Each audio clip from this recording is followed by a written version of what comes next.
Untuk mendukung channel ini, silahkan klik tanda subscribe dan aktifkan lonceng notifikasinya. Hai, ketemu lagi di Scary Notes Horror Podcast. Di edisi kali ini kita akan menyimak cerita tentang sosok wanita di lobi hotel. Langsung aja kita mulai. Apa yang menjadi bayangan kamu ketika mendengar kata-kata lobi hotel? Pasti suasana yang ramai dan penuh wajah-wajah turis berbagai negara. Tapi tahukah kamu kalau mereka juga terkadang menampakkan diri di keramaian seperti lobi hotel? Kisah ini merupakan pengalaman seseorang yang sedang liburan keluarga ke Genting, Malaysia. Sumber cerita dari Laksa Boy. Setiap mendengar kata Genting Highland, Malaysia, maka aku teringat akan sebuah pengalaman liburan yang terjadi saat aku masih kecil di tahun 1990. Aku ingat banget karena tahun tersebut adalah tahun Shio Kuda.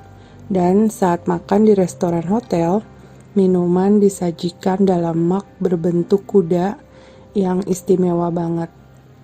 Jadi memang dalam rangka memperingati Shio Kuda di tahun tersebut, banyak ornamen kuda yang ada di hotel.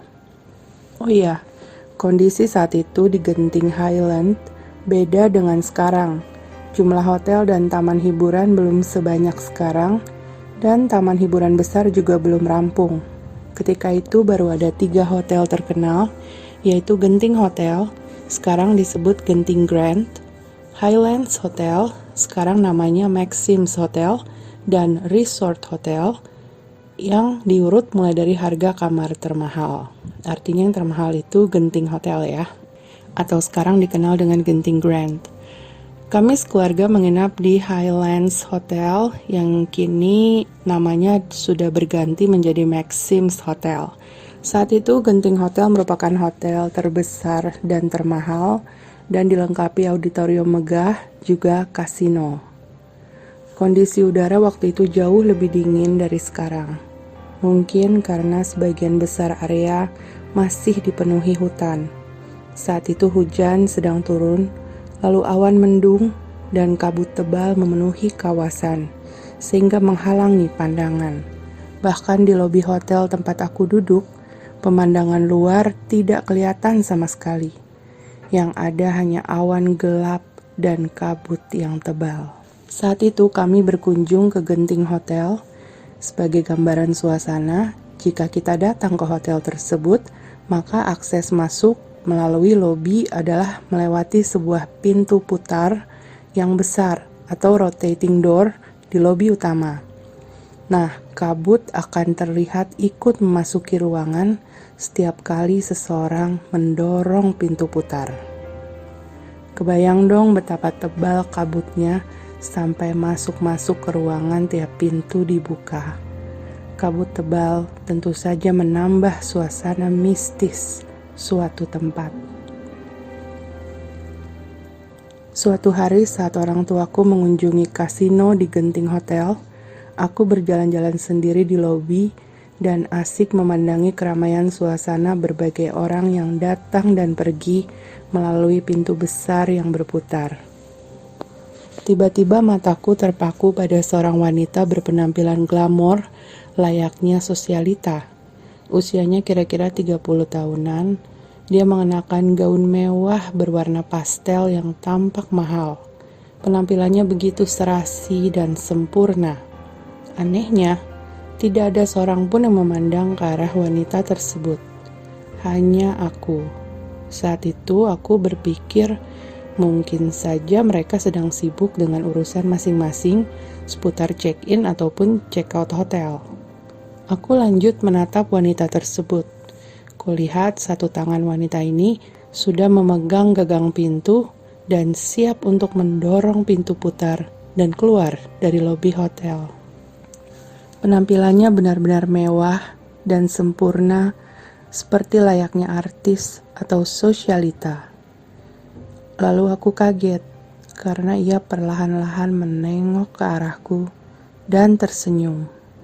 Seolah-olah wanita itu tahu kalau aku dari tadi terpesona memperhatikannya.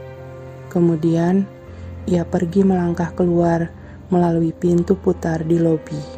Karena penasaran dan terpukau, aku segera lari mengikutinya keluar. Saat aku sampai di luar lobi, aku kembali kaget.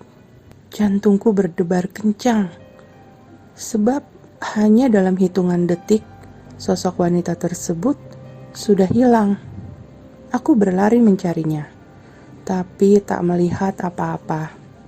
Tidak ada mobil, tidak ada siapapun, hanya ada jalanan yang kosong, juga kabut yang tebal, dan keheningan siang menjelang sore. Aku segera berlari masuk kembali ke lobi, dan tiba-tiba merasakan bulu kuduku merinding, seolah-olah ada yang sedang memperhatikanku. Saat itu aku yakin wanita mewah yang tadi kulihat adalah sosok hantu yang ada di tempat tersebut. Entah apa kisahnya. Mungkinkah ia adalah salah satu dari begitu banyaknya kasus bunuh diri di kawasan ini? Atau seorang penjudi yang kehilangan segalanya dan mengakhiri nyawanya? Entahlah. Yang jelas, hingga kini aku masih teringat dengan sosoknya. Demikianlah sepotong ceritaku saat berlibur di kawasan Genting Highland. Demikianlah Scary Notes Horror Podcast edisi kali ini. Terima kasih sudah menyimak Scary Notes Horror Podcast. Jangan lupa aktifkan notifikasinya biar gak ketinggalan podcast horor edisi terbaru. Sampai ketemu di cerita berikutnya.